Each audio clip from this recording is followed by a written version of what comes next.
మూకం కరోతి వాచాలం పంగుం లంఘయతే గిరిం యత్కృపాతమహం వందే పరమానందమాధవం.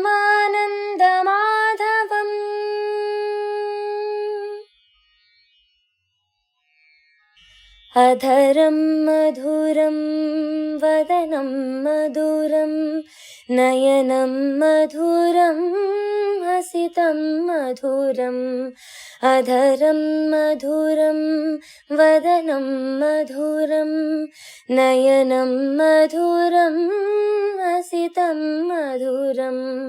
హృదయం మధురం గమనం మధురం మధురాధిపతేరఖిలం మధురం. వచనం మధురం చరితం మధురం వసనం మధురం వలితం మధురం.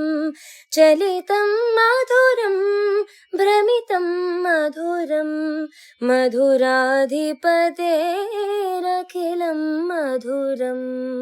వేణుర్మధురో రేణుర్మధురః పాణిర్మధురః పాదౌ మధురౌ. వేణుర్మధురో రేణుర్మధురః పాణిర్మధురః పాదౌ మధురౌ.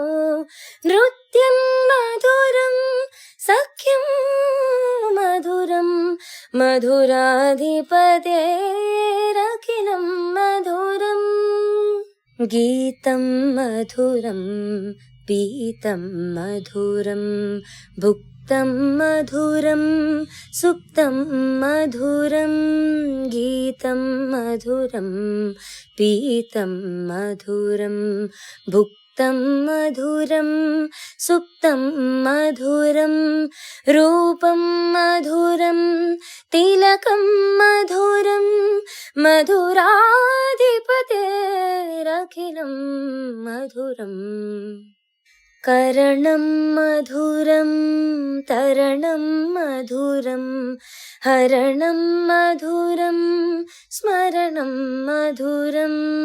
కరణం మధురం తరణం మధురం హరణం మధురం స్మరణం మధురం. వమితం మధురం శమితం మధురం మధురాధిపతేరఖిలం మధురం. శ్రీ శ్రవణ ఛానల్కి శ్రోతలందరికీ కూడాను మరొకసారి స్వాగతం. నిన్న మనం ఈ అనిరుద్ధుడు దుర్గాదేవి కోసం ప్రార్థించడం, దుర్గాదేవి ప్రత్యక్షం అవడమే కాకుండా అతని నాగపాశ బంధం నుండి విముక్తుడిని చేయడం, ఆ తర్వాత శ్రీకృష్ణుడే వచ్చి ఇక్కడ పరిస్థితిని చక్కబెడతాడు అని అతనికి సాంత్వన పలకడం జరిగింది. ఆ తర్వాత శ్రీకృష్ణుడు ఇక్కడ ద్వారకలో ఈ అనిరుద్ధుడి గురించి చింతపడుతూ అనేక మంది చారులని వివిధ వైపులకి పంపించడం, వారంతా కూడాను రిక్తహస్తాలతో తిరిగి రావడం, ఇదంతా తెలుసుకున్నాం. అప్పుడే నారదుడు ఆ సభా పరివేశం చేయడం కూడా జరిగింది. ఇప్పుడు నారదుడు వీళ్ళ చింతన తెలుసుకుని ఏం చెప్పబోతున్నాడో తెలుసుకుందాం. కృష్ణ, చాలా రోజుల క్రితం నేను ఒక అద్భుతాన్ని చూశాను. నా కన్నుల కరువు తీరిపోయింది. నీ మనవడు మహాభుజశాలి అనిరుద్ధుడు బాణాసురుడితో తలపడి అతనికి చుక్కలు చూపించాడు. బాణాసురుడితోట ఆశ్చర్యపోయాడు కృష్ణుడు. అవును కృష్ణ, ఆ కథంతా నీకు వివరిస్తాను విను అంటూ నారదుడు ఇలా చెప్పసాగాడు. బాణాసురుడికి ఒక కుమార్తె ఉంది. ఆవిడ పేరు ఉష. ఆవిడికి స్వప్నంలో మన అనిరుద్ధుడు సాంగత్య భాగ్యాన్ని కలుగజేశాడు. ఆ క్షణం నుంచి అనిరుద్ధుడిపైన ఆవిడ ప్రేమను కలిగి ఉంది. అతడే లోకం అనుకుంది. అతను అందకపోతే ప్రాణాలు తీసుకుంటానంది. అప్పుడు తప్పనిసరి పరిస్థితిలో చిత్రరేఖ అని ఆవిడ శలికత్ సాహసించింది. రాకుమారి కోసం తెగించి ద్వారకకు వచ్చింది. అపూర్వ యోగశక్తితోటి అనిరుద్ధుడిని వెంట పెట్టుకుని వెళ్ళిపోయింది. సోనాపురానికి తీసుకువెళ్ళింది. రాకుమారి అంతఃపురానికి చేర్చింది. అంతఃపురంలో మనవడు ఉషాసుందరి కొన్నాళ్లు కలిసి ఉన్నారు. బాణాసురుడికి ఈ సంగతి తెలిసిపోయింది. అనిరుద్ధుడిపైన పరాక్రమించాడు. అయితే అనిరుద్ధుడు అందుకు ఏమాత్రం భయపడలేదు సరిగదా. అత్యద్భుత శస్త్రాలతోటి బాణాసురుడిని ఎదుర్కొన్నాడు. అతనికి ప్రాణభీతిని కలిగించాడు. అనిరుద్ధుడా మజాక అన్నారు యదువీరులు. మీసాలు దువ్వారు. నిజమే కాని అటు బాణాసురుడు కూడా తక్కువ తినలేదు. అప్పుడు అతనేం చేశాడంటే విశేష మాయాశక్తితోటి ఘోర సర్పపాశాలతోటి అనిరుద్ధుడిని బంధించాడు. నేనది కళ్ళారా చూశాను. చూసింది నీకు చెప్దామని ఇక్కడికి వచ్చానన్నాడు నారదుడు. అయ్యయ్యో అని ఆందోళన పడ్డారు అంతా. కృష్ణ కృష్ణ అంటూ కలవరించారు. కృష్ణ, క్షణం కూడా ఇక ఆలస్యం చేయకు, లే, బయలుదేరు, యుద్ధానికి సన్నద్ధుడివై సోనాపురుణ్ణి చేరుకో. బాణాసురుణ్ణి సంహరించి అనిరుద్ధుణ్ణి ద్వారకకు తీసుకురా అన్నాడు. ఇక్కడికి సోనాపురం చాలా దూరం అన్నాడు యదు ప్రముఖుడు. అవునవును, చాలా దూరం. ఇక్కడికి సోనాపురం 11 యోజనాల దూరంలో ఉంది అన్నాడు నారదుడు. కృష్ణుణ్ణి చూస్తూ అన్నాడిలా, మానుష ప్రయత్నంలో నువ్వు ఆ పురం చేరుకోవడం కష్టం, కనుక గరుత్మంతుడి సహాయం తీసుకో. గరుత్మంతుడైతే మనోవేగంతో నిన్ను సోనాపురానికి చేర్చగలడు. ఆ బలశాలికి అడ్డం కన్నదే లేదు అన్నాడు నారదుడు. వచ్చిన పని అయిపోయింది, ఇక నాకు సెలవు అన్నాడు. నిజాశ్రమానికి చేరుకున్నాడు నారదుడు. నారదుడి నిష్క్రమణతోటి కృష్ణుడు యుద్ధ సన్నద్ధుడై సోనాపురానికి బయలుదేరాడు. గరుత్మంతుడిని మనసులో తలుచుకున్నాడు. తలుచుకున్నంతనే బంగారు రెక్కల కాంతులతోటి అరుణోదయ భ్రాంతి కలిగిస్తూ గరుత్మంతుడు కృష్ణుని సమక్షంలో సాక్షాత్కరించాడు. శిరస్సు వంచుకొని దోసిలు కట్టి విన్నవించాడిలా, ప్రభు, ఆనతి ఇచ్చి అనుగ్రహించు. అవసరమైతే నా పెనురెక్కల విసురులతోటి భూతలి సమస్తాన్ని ధూళిరాశిగా మార్చేస్తాను. నా క్రోధారుణ వీక్షణలతోటి ఎటువంటి వారిన సైన్యాన్నైనా దహించేస్తాను. పాదఘాతాలతోటి ఎంతటి వారినైనా మర్దించి వేస్తాను. నేను నీ నమ్మిన బంటుని. నా సంగతి తెలియక ఎవరు నీ పట్ల ఘోరంగా ప్రవర్తించారో వారి అంతు చూస్తాను. అందుకేనయ్యా నేను తలుచుకొన్నది అన్నాడు కృష్ణుడు. నీ చక్రాగ్ని జ్వాలలకు ఆహుతి కావాలని ముందుకు ఉరుగుతున్నది ఎవడు? వాడికి నీ పాంచజన్య గర్భ నిర్భేద ఘోష ఎలాంటిదో తెలియడం లేదా? యాదవసేన శౌర్యోద్యతి కూడా తెలియదా పాపం? నీ కౌమోదకీ గద ప్రహారాలు ఎలాంటివో తెలియక నీతో ఢీకుంటున్న వాడెవడు?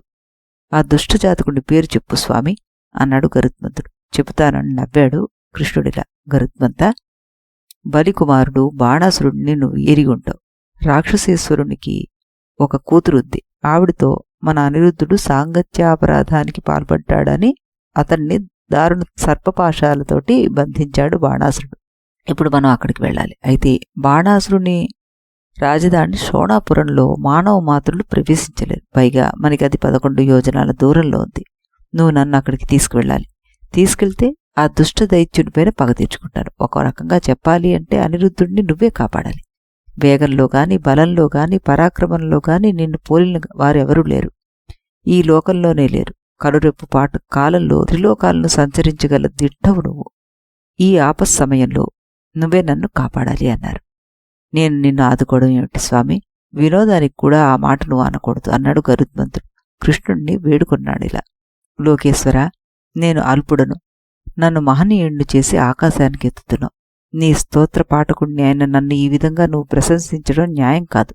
నువ్వు నిఖిల లోక నాయకుడివి, సమస్త సురాసురీశ్వరుడి, విచిత్ర అవతారాలు ధరించిన మహిమాశాలివి నువ్వు, గోబ్రాహ్మణుల సంరక్షకుడివి. పూర్వకాలంలో నువ్వు శ్రీరామనామధారివి. అప్పుడు రావణాది దుష్ట దైత్యుల్ని ఎందరినో సంహరించావు.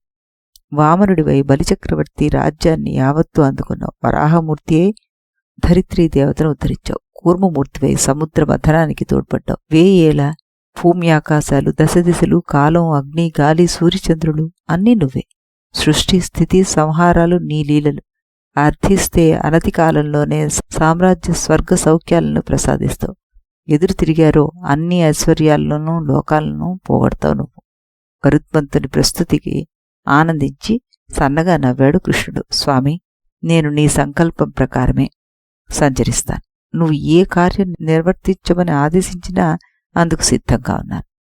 నువ్వు ఎక్కడికి విజయం చేయదలిచినా వెంటనే నా మూపు అధిరోహించు. సత్వరమే నేను ఆ ప్రదేశానికి తీసుకువెళ్తాను అన్నాడు గరుత్మంతుడు. మహదానందించాడు కృష్ణుడు.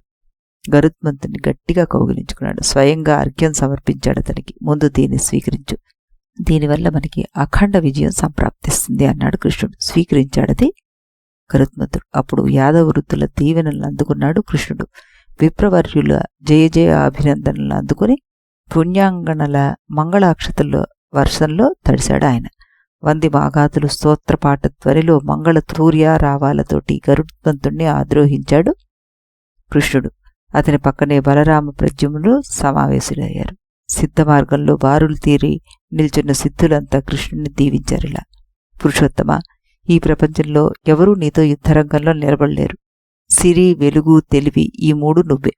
అవి నీలో నిత్య జ్వాజ్వల్యమానాలు. బాణాసురుడికి అంతిమ కాలం సమీపించింది.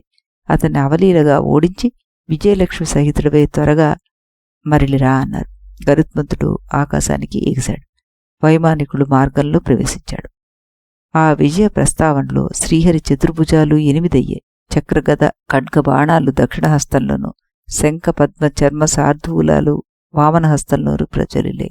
ఆదిశేషుని అవతారమూర్తి అయిన బలదేవుడు 1000 పడగల కత్తితోటి నలువైపులా వింత రంగులు వెలిగింపచేశాడు. ప్రద్యుమ్నుడు కూడా అదే విధంగా దివిజ భామిణులకు హృదయాహ్లాదనం కలిగించాడు.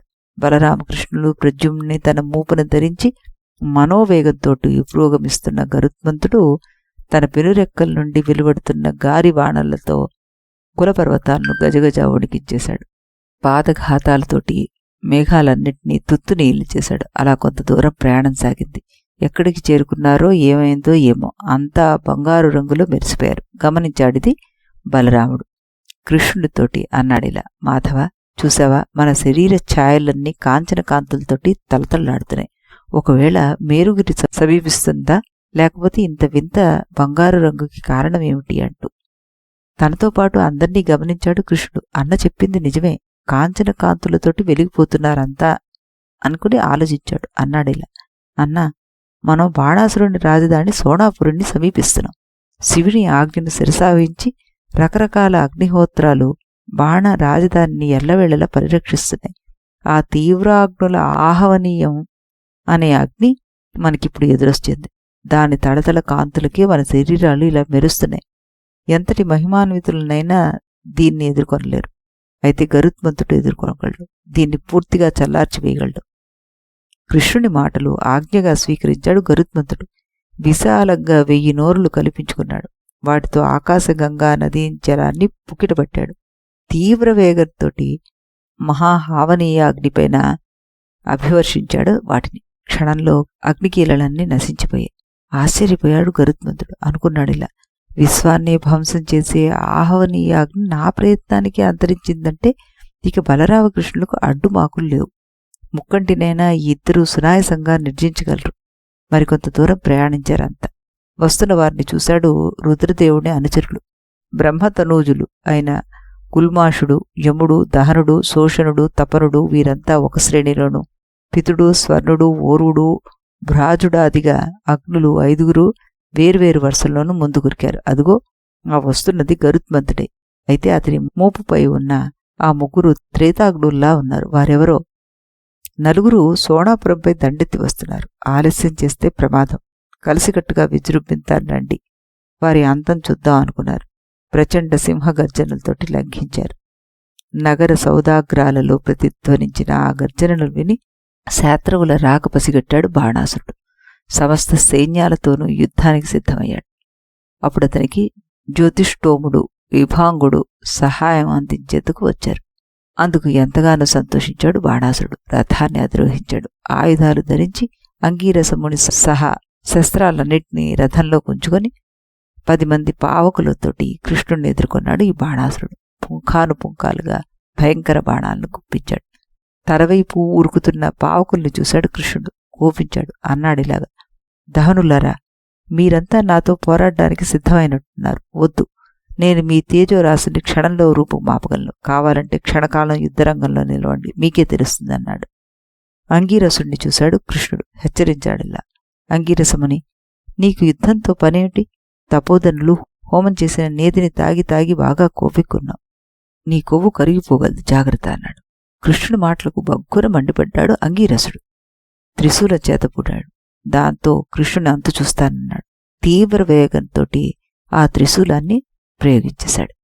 మరి ఆ త్రిశూలం శ్రీకృష్ణుణ్ణి చేరిందా? దానికి అతని ప్రతిచర్య ఏమిటి? ఈ విషయాన్ని మనం రేపు ఇదే సమయానికి ఇదే ఛానల్లో మళ్ళీ కలుసుకుని అప్పుడు చెప్పుకుందాం. అంతవరకు సెలవు.